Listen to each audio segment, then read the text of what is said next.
जो अपने रविदास जी महाराज थे वो अपने कार्य में व्यस्त थे। तभी उनके पास में कुछ ब्राह्मण देव आए और बोले कि रविदास ये हमारा काम कर दो। उन्होंने अपना काम किया। काम करने के बाद में उन्होंने उनसे पूछा कि आप कहाँ जा रहे हो ब्राह्मण जी? तो बोले हम गंगा मैया में स्नान करने जा रहे हैं।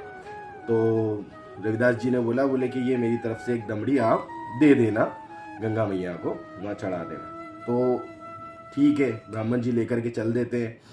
वो जाते हैं, अपना नहाते हैं, गंगा मैया में डुबकी लगाते हैं और उसके बाद निकलने लगते हैं। फिर उनको याद आता है कि रविदास जी की दमड़ी अपने को देना है, तो वो दमड़ी उसमें डालते हैं कि गंगा मैया ये रविदास की दमड़ी स्वीकार है। तभी नीचे से जो होता है गंगा मैया में से एक हाथ आता है सोने का कंगन लिए कि ये लो, और रविदास को बोलना कि गंगा मैया ने तुम्हें याद किया। अब ये देख कर के आश्चर्यचकित हो जाते हैं बिल्कुल ब्राह्मण जी। बोले कि यार ये क्या है। अब वो लेकर के चलते हैं, रास्ते में उनके मन में आ जाता है लालच।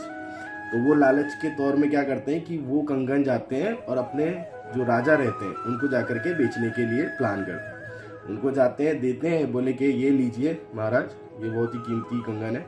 तो महाराज देखते हैं तो वो खुश हो जाते हैं। बोले इतना महंगा, आज तक मैंने मतलब ऐसी चीज़ कभी कहीं देखी नहीं, ये क्या है, मतलब अद्भुत है।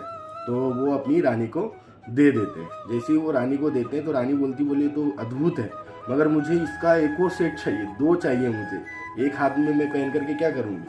अब ये चीज़ राजा बोलते हैं ब्राह्मण जी से कि भाई ये एक तुम लाए हो, एक और चाहिए इसका। अब एक और कहाँ से लाए ब्राह्मण जी? बोले कि है ही नहीं। अब ब्राह्मण जी की जान को खतरा। बोले महाराज नहीं है मेरे पास में।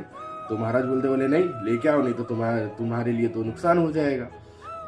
ये सब चीज़ें फिर जब ब्राह्मण को समझ में आता है तो ब्राह्मण क्या करते हैं, वो अपनी पूरी जो भी कहानी होती है कि क्या क्या घटित हुआ वो सारी चीज़ें जा करके बता देते हैं महाराज को कि भाई ये सिचुएशन थी जिसकी वजह से ये ऐसा हुआ। अब महाराज को यकीन नहीं होता कि ये कैसे हो सकता है। तो वो चले गए रविदास जी के पास, सबके सब गए और उन्होंने बताया कि भाई ऐसा ऐसा और रानी को एक और कंगन चाहिए। तो बोले कि ठीक है महाराज, कोई दिक्कत नहीं है। तो उनकी जो कटोती रहती जिसमें से जल लेते ना, उसमें से वो उसमें ही माता का, गंगा मैया का आह्वान करते हैं कि माता रानी ये। तो वहीं पर ही वो जैसे हाथ डालते हैं उसमें वापस वो एक कंगन निकाल करके दे देते, बोले लो माता। तो दोस्तों तभी से ये कहावत है कि मन चंगा तो कटौती में गंगा। मतलब आप अंदर से साफ है, मन आपका साफ है, तो कहीं पर भी गंगा मैया या भगवान, आपके ईश्वर आपके लिए आ जाएंगे, आपकी इज्जत रखने, आपकी लाज रखने के लिए। मीराबाई जो एक बहुत मतलब कृष्ण भगवान की भक्त थी बहुत बड़ी, मगर उनके गुरु जो थे वो रविदास जी थे। और आसमान में जो ध्रुव सितारा है वो रविदास जी ही है। दोस्तों रविदास जी की ये जो कहानी है, ऐसे कई कहानियाँ हैं। वो जो भक्त थे, उनके जैसा भक्त कोई भी आज हमारे देश में हुए नहीं। ऐसे कई हमारे देश में ऋषि मुनि गुरुओं ने जन्म लिया है और हम खुश नसीबी कि हमने ऐसे देश में जन्म लिया।